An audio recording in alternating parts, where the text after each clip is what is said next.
Today we're going to check out the SkarBassOne pedal-based preamp from Trondheim Audio Devices. Let's get at it.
So this one was actually a request. I'm hoping you guys enjoy this. A couple of you reached out to me and asked if I had seen this unit before, and I wasn't really familiar. Some of you said it'd come up in, I guess, social media feeds or on YouTube or something.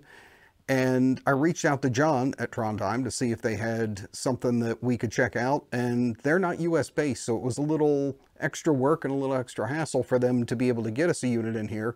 So big thanks and shout out to John for making this happen so we can get it in-house and see what they got going on. This is definitely different than a lot of what appears when you first dive into it, so it's going to be kind of an interesting go through. Let's check it out, start with the dials, and see what they got going on under the hood here. Now, a lot of the pedal seems like it would be kind of self-explanatory, but a lot of the knobs don't necessarily mean what you think. So starting across, we have the mid, drive, and tone buttons. Then you have compression and mix. Seems fairly self-explanatory, like I said, but especially with the mid and the mix buttons, not really what you expect. So let's dive in here. The first place I think we ought to check out is going to be the compression. Based right away, I'm going to pull this back and let's check out just our default sound here.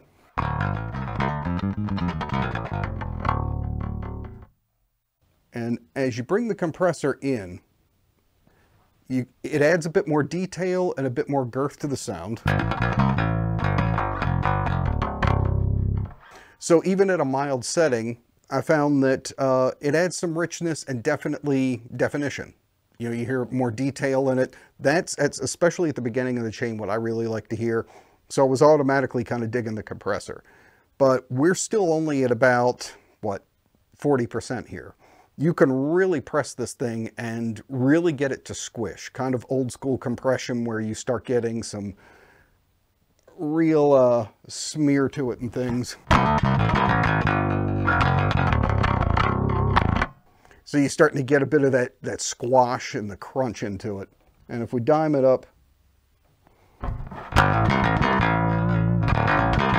so no matter how hard I hit, it's evening everything out, but it's kind of, it's a lot in the feel too. There's a roundness that goes over to it. It doesn't feel like a hard clip or a limit. It's got that kind of, just feels like it just softly sets on the top of it while adding some definition. So that's cool. And you know, if I go for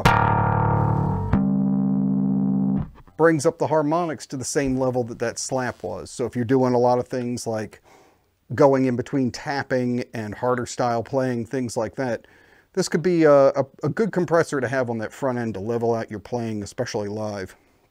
But I'm probably not going to squash completely there. I'm going to pull it back about to where it was. And let's check that out.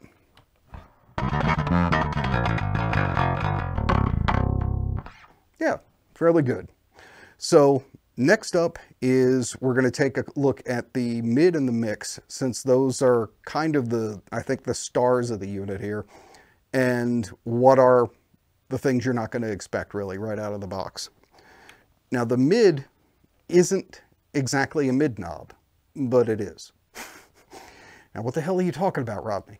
Well, the funny thing is, right away the first thing to know is that mids are flat when you have them dialed all the way up.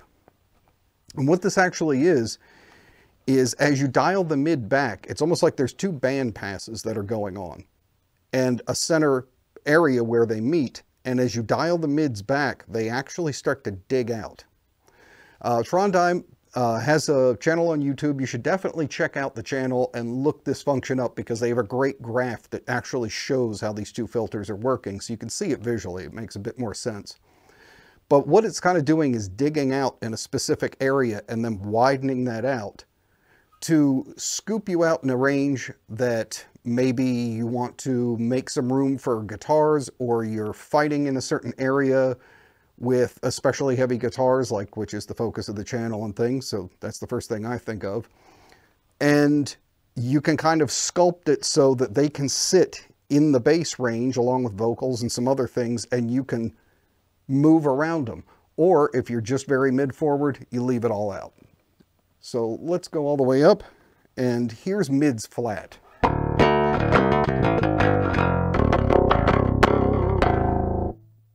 Now, as I start dialing this back, here the scoop is starting to happen.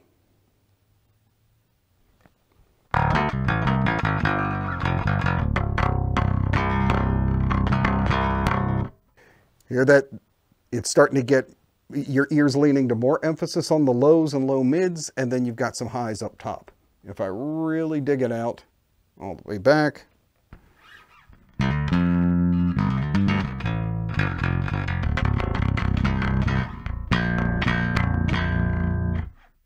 it's a pleasant dig out. Usually when people scoop mids, and you know I'm not a big fan of that, they scoop it basically right at 500. You get that smiley face EQ, and it sounds horrific. But the way they've got this dug out, you still keep a lot of the important frequencies. So even really scooped out like that, you've got a nice metal style bass tone for me, or even for slap and things like that, where a lot of the present frequencies that you want are still hanging in there and are going to let you cut through.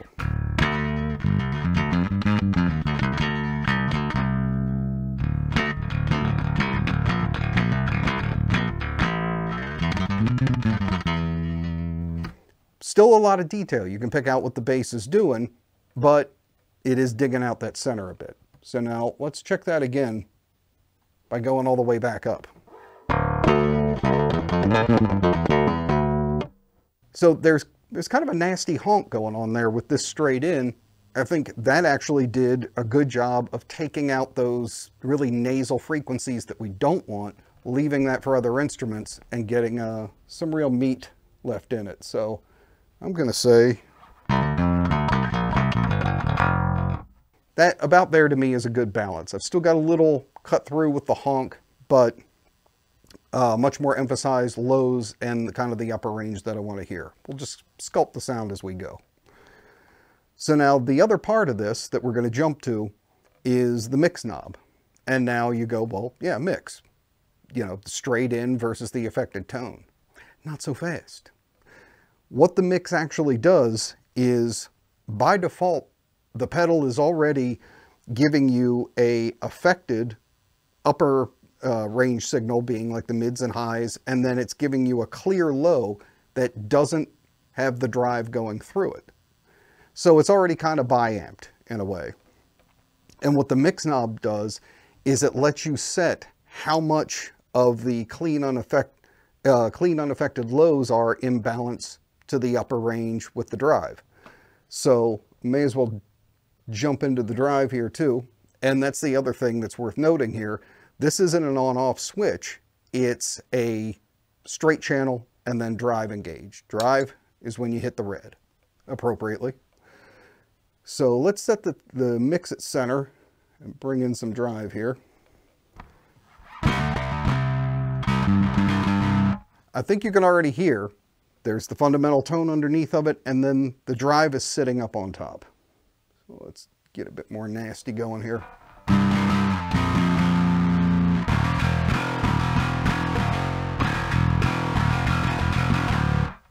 So you can hear that up on top, a little bit of that kind of can't hiss distortion, and then still the fundamental underneath, which that's a very cool thing to have right in that you don't have to dial in. Now let's mess with the mix button and you'll see what I'm talking about.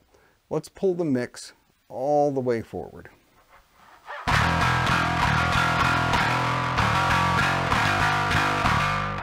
Here, now you're hearing way more emphasis on the upper range of the signal and the distortion.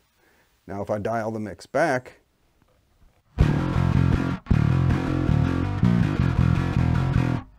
now you're down to that fundamental again. So now you're hearing more of the clear. You can still hear the distortion, but it's kind of like a seesaw in a way. If you're familiar, you kind of have, you can lean it down towards one side and bring this end up and make this one quieter, or the opposite way. So if the drive, or if you have a rather trebly bass or something and you're just getting too much of that upper end, or it's too much for your band and you're cutting to a little too hard, you can lean it back to your fundamental a little bit, or if you just want a bit of the grit. On the other hand, if you really want to slam it and go through, you can pull this all the way up. And so a lot of control inside of one thing. And for me, the reason I'm doing these in this order is I want to get to, actually before we move to the other knob, I'm going to set this about center again. Okay, is we go to the tone knob, and basically the tone to me is like the finisher. It allows you to dial the entire signal in its overall shape. So you may be most of the way there with your mix.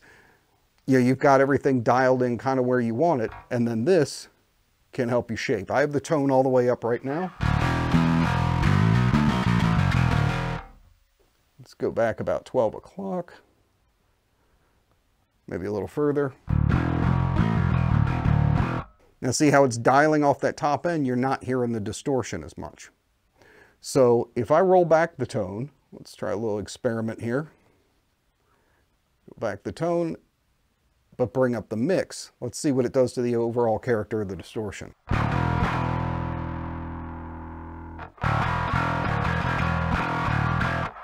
See, now I've got just a bit of grit on top because it's dialing off that extended range.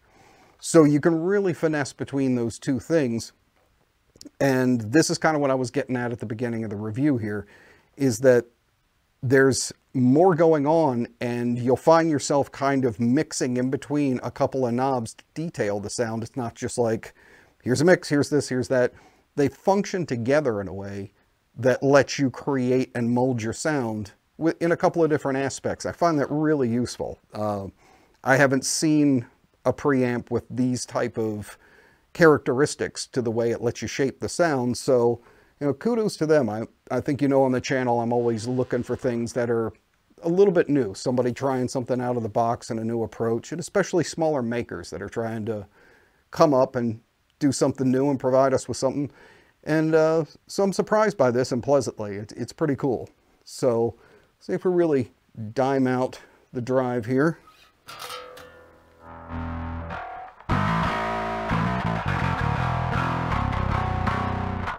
Yeah, it's a softer sounding saturation because we dial back on the tone. It's still up there in the mids though. Let's go bring our mix back.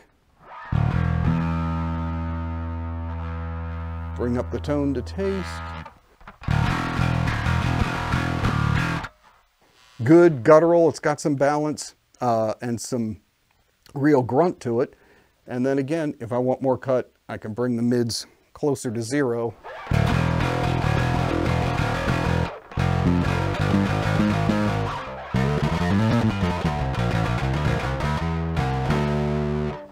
So the other thing is that the drive isn't overpowering. It's not, like I wouldn't think of this as a full-out distortion unit. The drive is complementary to the tone.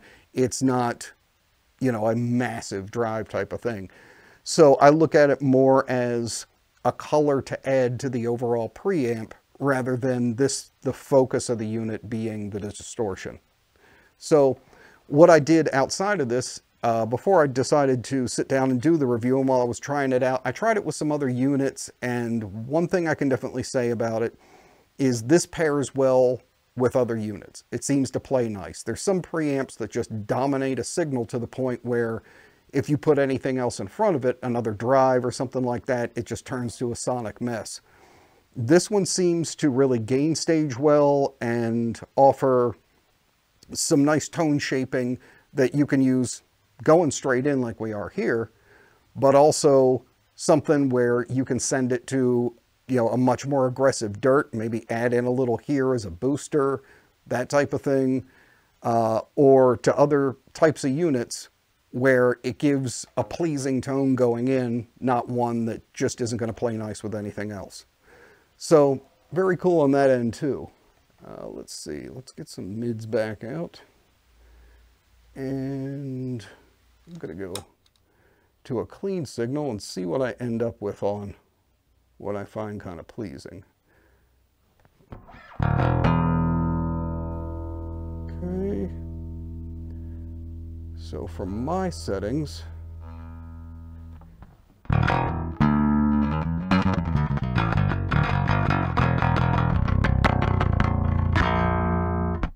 I kind of like that for a clean tone. It's got a little honk to it, a little guts to it, but the dig out's in the right place and it's got some good definition. And then I'd probably bring the drive in. Let's see.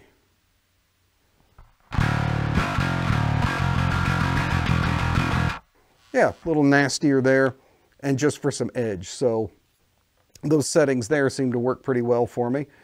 And yeah, something definitely a little different. And it's overall just a nice sounding thing that you could sit down and I think that could be your straight signal. But again, I would definitely see myself using it at the beginning of a chain to kind of sculpt and polish my overall sound.